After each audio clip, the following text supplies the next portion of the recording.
Swastiastu, salam harmoni.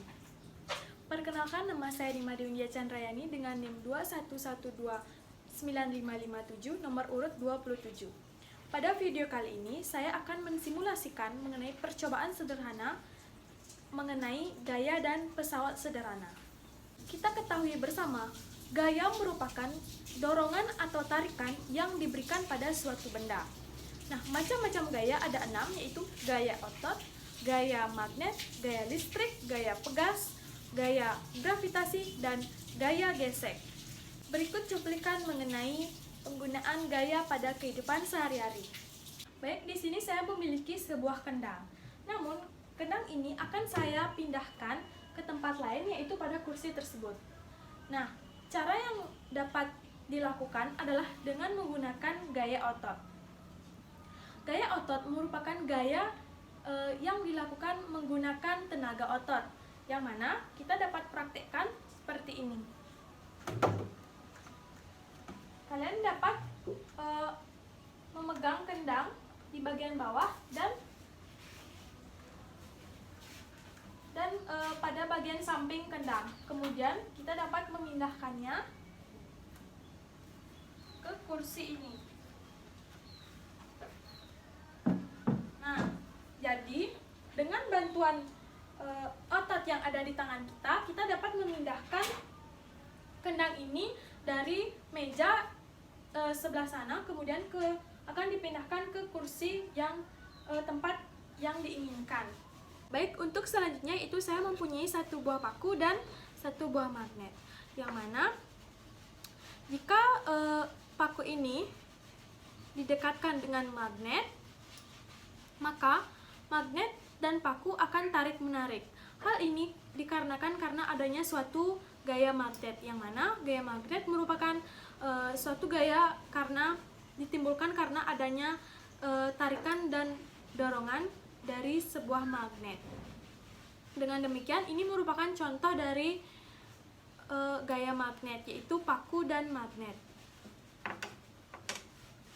Namun, jika sebuah magnet kemudian didekatkan dengan potongan kertas kecil, maka dia tolak-menolak karena tidak ada suatu tarikan atau dorongan dari sebuah gaya magnet.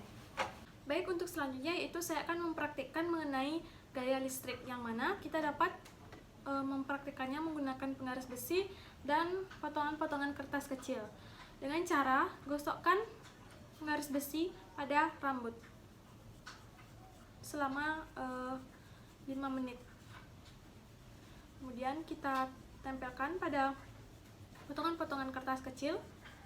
Maka amatilah apa yang terjadi pada potongan-potongan kertas tersebut jika sudah didekatkan pada penggaris besi ini.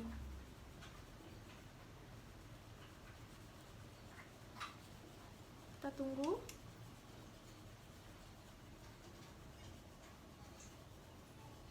Kemudian kita coba dekatkan.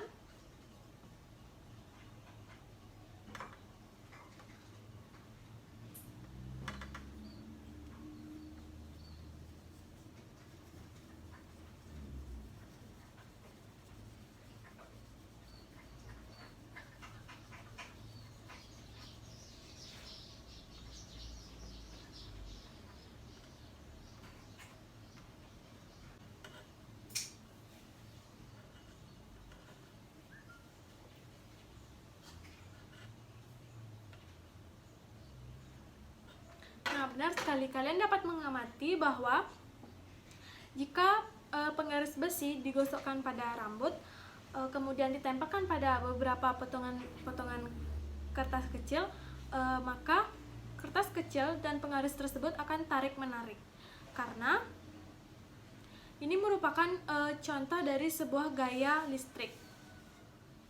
Baik, untuk selanjutnya itu saya akan membuktikan bahwa dalam kehidupan ini ada yang namanya disebut dengan gaya pegas. Nah, saya memiliki satu buah karet gelang, kemudian kita kaitkan di tangan kita, kedua tangan antara jempol dan kelingking. Kemudian kita ambil batu kecil, kemudian kita tarik Kemudian lepaskan. Nah, itu merupakan contoh dari gaya pegas, yang mana gaya pegas merupakan suatu gaya yang dihasilkan dari pegas. Nah, selanjutnya saya mempunyai satu buah penghapus. Kemudian saya akan melemparkan penghapus ini ke atas. Nah, apa yang terjadi pada penghapus itu? Ya, benar sekali.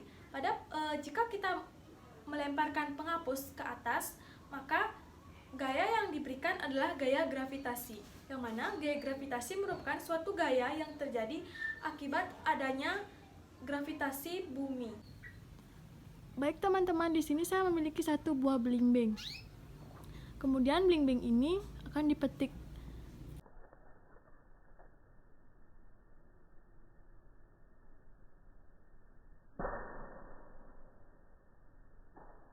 Nah, selanjutnya yaitu saya akan menggeserkan meja ini ke tempat lain.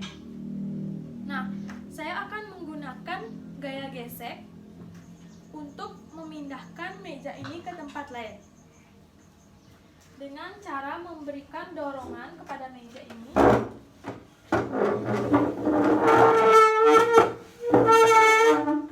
Nah, kalian dapat mengamati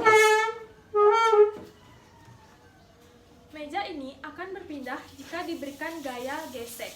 Karena gaya gesek merupakan suatu gaya yang terjadi karena ada bagian benda yang bergesekan dengan dua permukaan datar.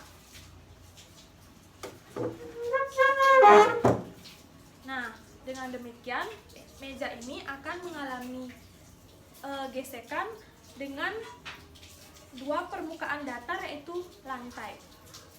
Baik, percobaan selanjutnya yaitu saya akan melakukan percobaan mengenai pesawat sederhana jenis pengungkit atau tuas. Nah, di sini saya memiliki beberapa alat dan bahan, yaitu botol air, kemudian penggaris, klip kertas, dan benang. Nah, langkah pertama yaitu kita dapat mengkaitkan antara benang dan klip kertas dengan cara klip kertas tersebut digantungkan pada benang seperti ini. Kita buat satu klip kertas itu 2 buah. Kemudian kita dapat menaruh botol minum ini sebagai titik tumpu, yang berfungsi sebagai titik tumpu. Kemudian ambil penggaris.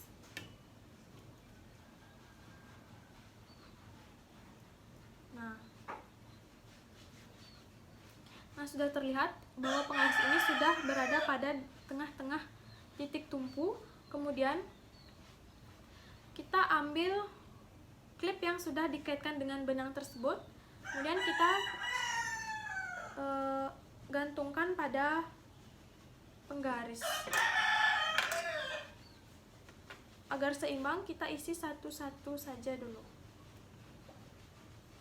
Nah, ini sudah terlihat bahwa pengungkit ini masih seimbang. Nah, kita dapat menambahkan 2 buah klip pada titik beban. Maka amatilah apa yang terjadi. Nah,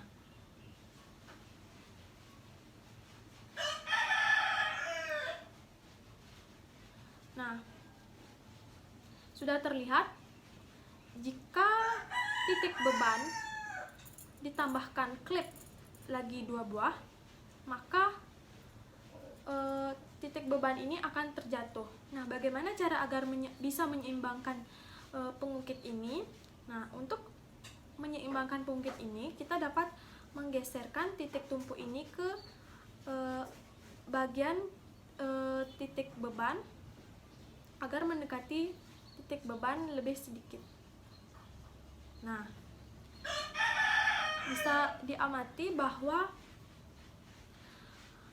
titik tumpu sangat berdekatan dengan titik beban. Hal ini agar antara lengan kuasa dan lengan beban seimbang.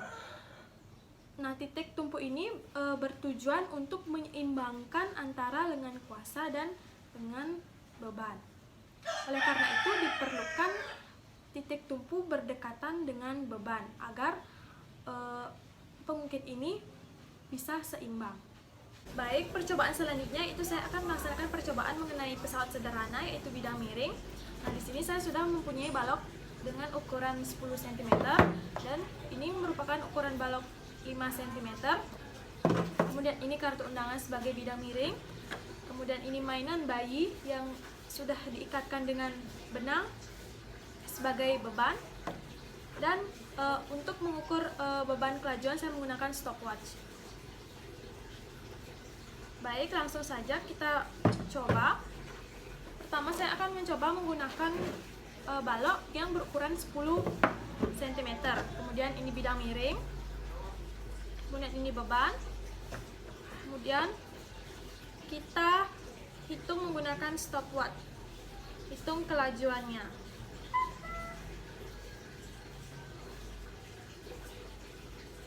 Oke, sudah nyampe. Dan balok yang berukuran 10 cm diperoleh waktu kelajuan yaitu 6 detik. Kemudian kita akan coba lagi menggunakan balok yang berukuran 5 cm. Kita taruh bidang miringnya. Kemudian kita set. Oke, kita mulai saja. Berapa kira-kira waktu yang ditempuh untuk melaksanakan kelajuan? Oke, sudah. Jadi waktu yang ditempuh dari balok yang berukuran 5 cm yaitu 12 detik. Nah, balok yang berukuran 5 cm diperoleh waktu 12 detik. Berdasarkan percobaan yang telah dilakukan ini, maka dapat disimpulkan bahwa semakin landai atau pendek bidang miring yang diberikan, maka gaya yang diberikan semakin kecil dan usaha yang diberikan juga semakin kecil atau lebih mudah. Tetapi waktu yang diperlukan sangat lama karena jarak yang ditempuh sangat panjang.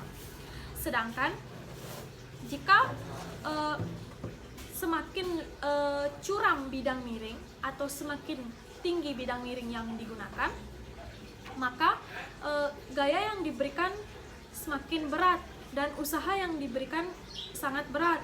Kemudian sehingga waktu yang diperlukan sangat cepat karena jarak yang ditempuh sangat pendek. Baik, sekian video simulasi terkait materi gaya dan pesawat sederhana. Mohon maaf apabila ada kekeliruan. Akhir kata saya tutup dengan para Santi.